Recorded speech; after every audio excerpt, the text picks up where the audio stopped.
next up, we have Niall, I hope I'm pronouncing this right, Phelan, the founder of Naked Collective, which is a healthy drink company. And I'll let Niall take it away. I hope I didn't butcher your name too badly. That's not too bad, Rob. Most people struggle with the Irish side of it. So, and most of them get the first name wrong. So fair play.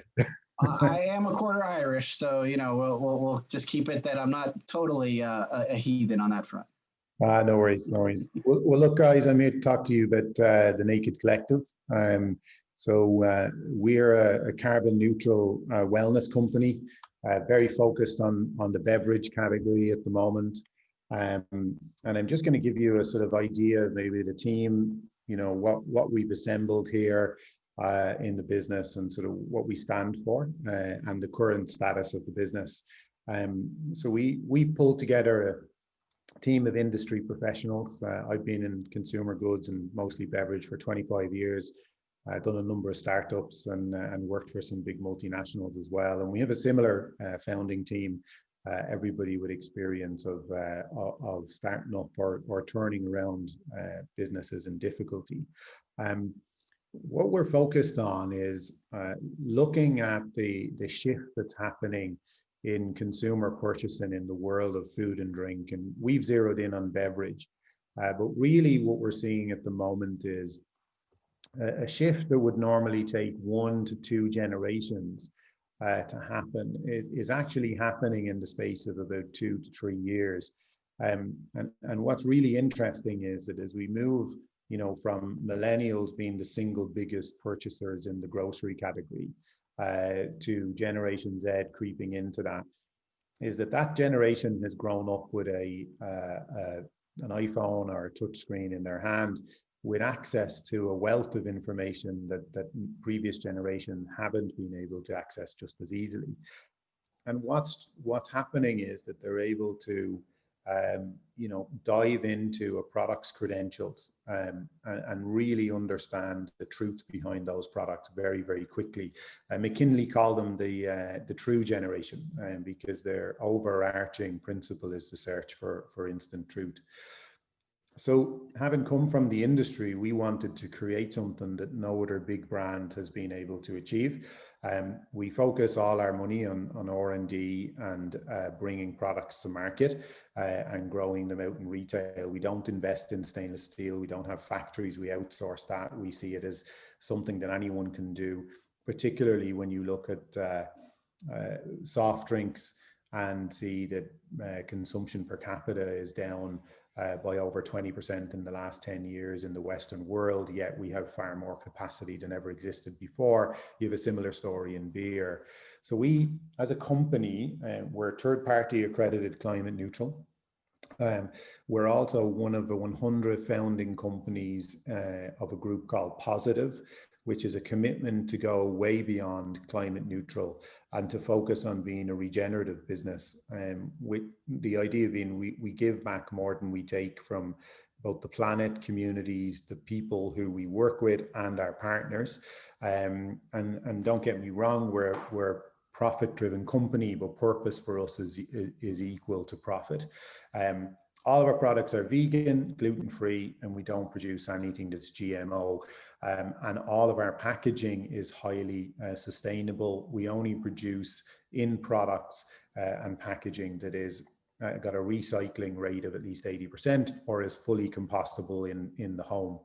And what drives our sort of beverages is when you look at this generation and that desire to find truth, they start to very quickly uncover soft drinks brands who, claim to be 0 calories, 0 sugar and healthy, yet are full of ingredients that we'd probably question if it was in our shampoo bottle.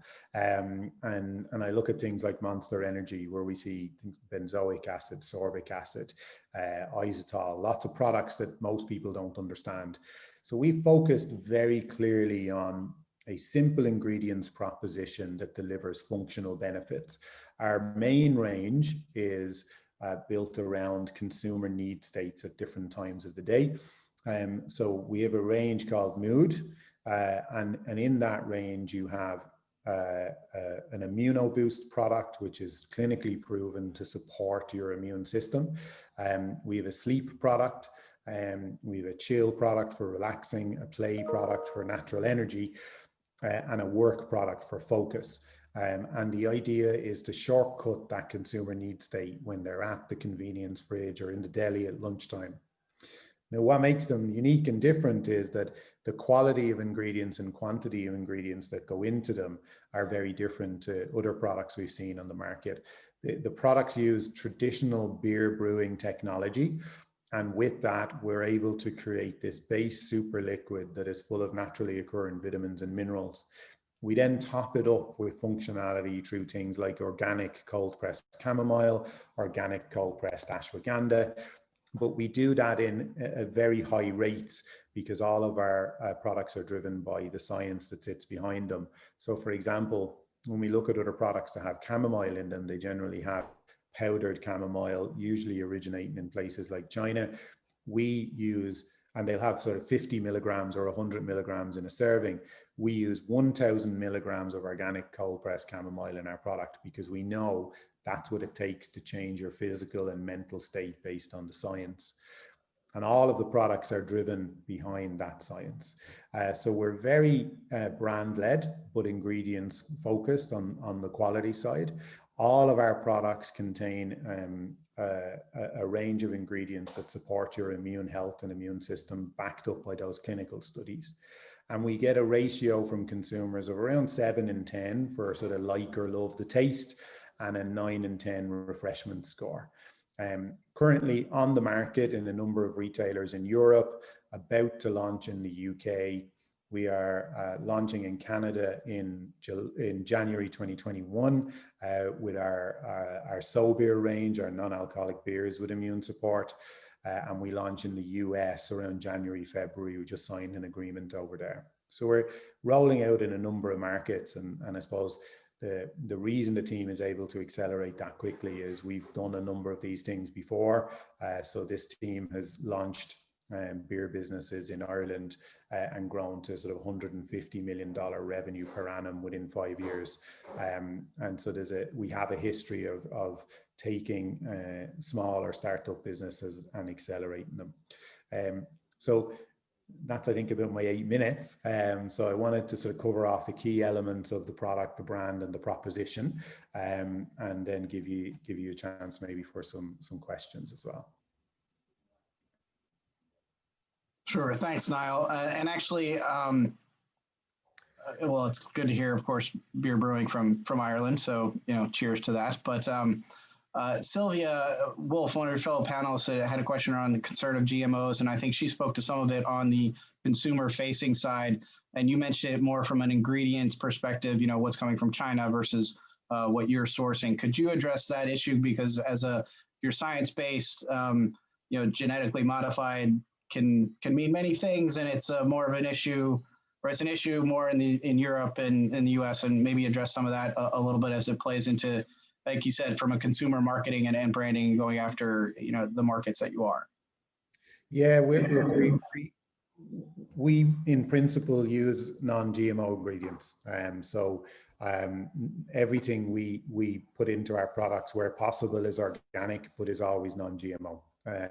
And that's just the principle we've taken at the moment. There's general consumer fears around GMO, and we're a consumer brand in quite a competitive market.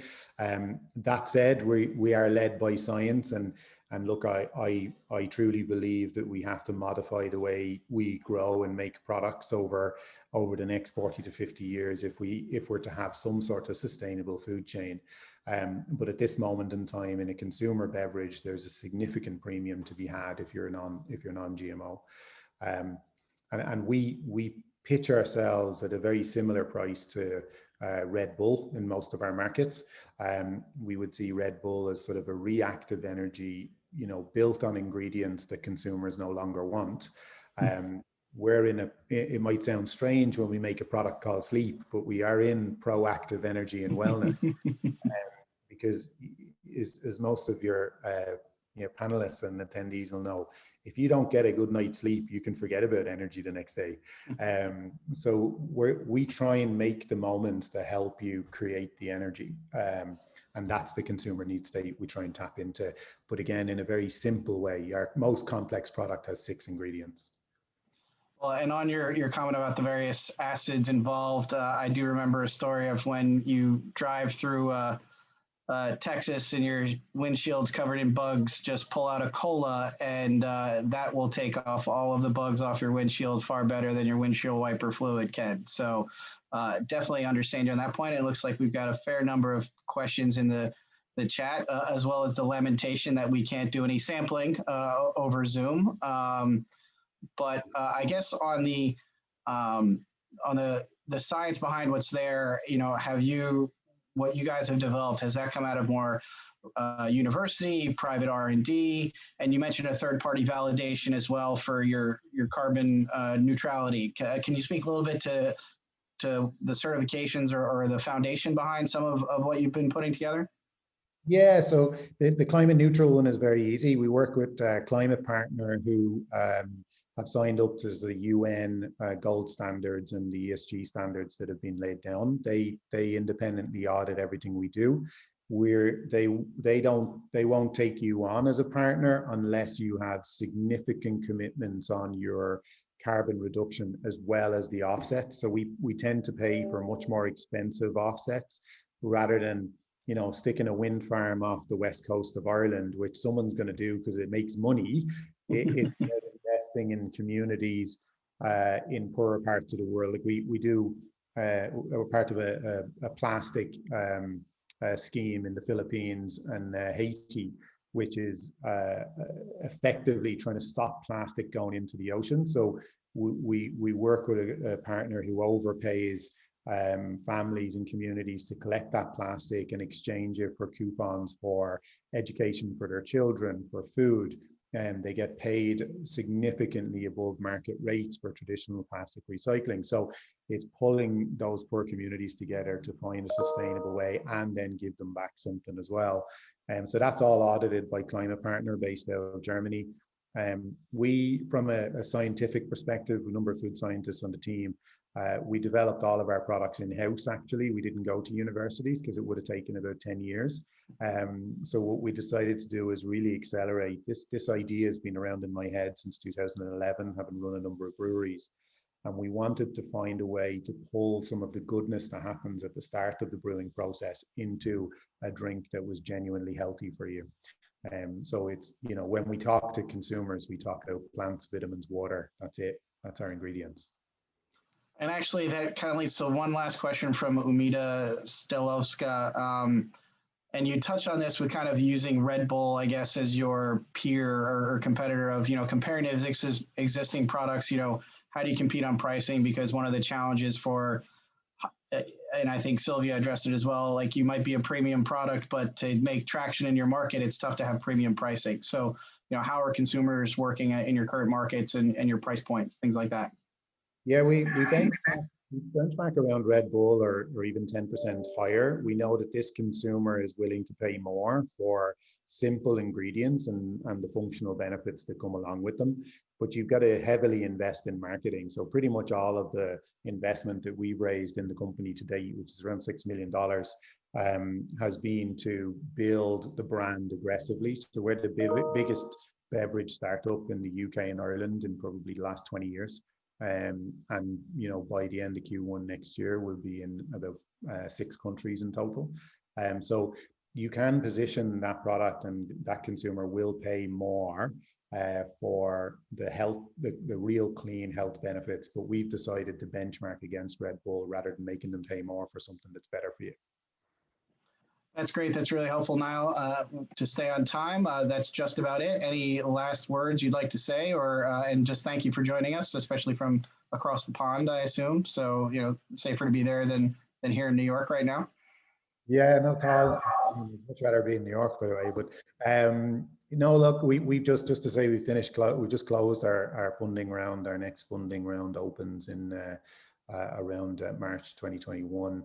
We'll be raising about $10 million in that round. That's our final funding round, and then the business can pretty much deliver its 5-year plan. That's great. Thank you so much for joining us.